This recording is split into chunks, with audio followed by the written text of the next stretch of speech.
Hi, I'm Ryan Bujan with Big John Creations, and I am sitting here with Robert Perrin with Ron Perrin Water Technologies.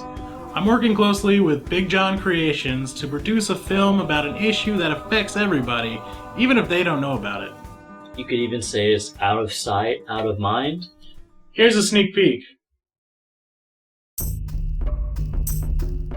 When you have a contaminant that can nestle down in something, use it for habitat and grow, you're going to start having a war. Like I say, the knee-jerk reaction is just use more disinfectant, and that has a chain reaction. Nobody ever thinks, well, let's go ahead and just clean the tank. A lot of times this comes in one little particle at a time. It can't even be seen, but over years it builds up. CBS 11 News I-Team reveals what's being done to keep this stomach-turning stuff from coming out of your faucet. Tonight at 10. I'm Ron Perrin with Ron Perrin Water Technologies. My company inspects and cleans water storage tanks and towers.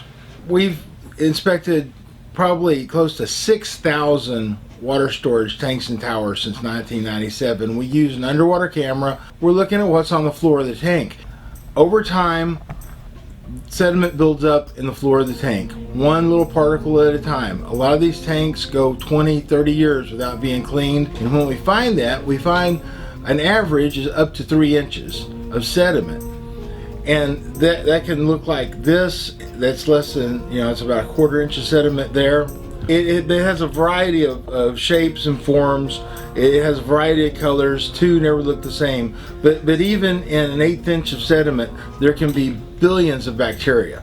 Usually whenever someone says microbe, they really mean something you can't see with the naked eye. So it can be everything from viruses, which are probably the smallest living particle, up to protozoa, which are bigger, but they're still hard to see with the naked eye, things like amoeba and paramecium. In between there, you have bacteria. Our goal with this documentary is to hopefully shine light on the dangers of sediment left over on the floors of these water storage tanks. Bacteria, protozoa, viruses, and other living contaminants can use this sediment as a habitat to hide from treatment chemicals such as chlorine. Unfortunately, this can lead to sickness and even in the most extreme cases, death within the communities which use these tanks as a water source. Most of the parasites and bacteria, they grow a lot better in a warmer temperature, especially with the water towers. They are above the ground and exposed to the high temperature. The bacteria grows a lot faster. When the chlorine comes down, chlorine level goes down less than 0.5. A lot of parasites in a higher temperature, they start hatching on the sediments of the water tanks.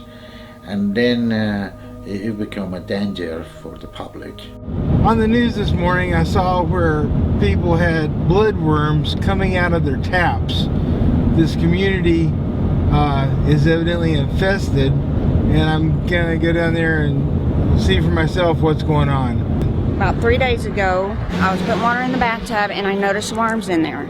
And then I started seeing on Facebook that other people were having the same problem. I mean, we've always bought bottled water. We've never drank the water that's here. When people started really noticing them, when the water got turned off and it got turned back on, people was really looking at the water hard, and that's when people seen the worms in it. And how long they've been in there, who knows? No. My mother was cooking some ramen noodles for the baby, and there were bloodworms in the bowl. So I notified TCEQ that this was the first day that we had noticed the worms, and that I understood we were under the boil notice. We can boil the water, that's fine, it makes sense. However, it seems to be that there should be bacteria in them bloodworms, so we still have to bathe in them. Will that bacteria hurt us from bathing?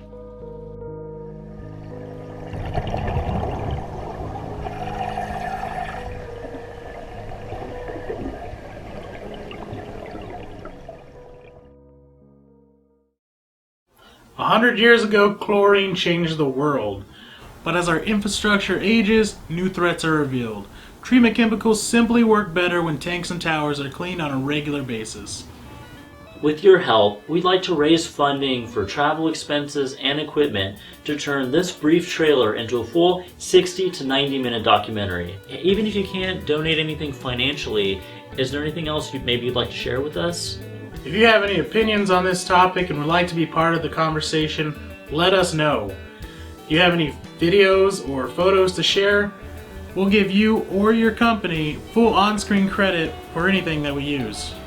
This is an important issue that's really only understood by a few within the water utility industry. By sharing this video, you're helping expose a danger that's resting on the floor of almost every single water tank in the world. Once again, I'm Ryan Bijan. And I'm Robert Perrin. Thank you for listening. Please give us money.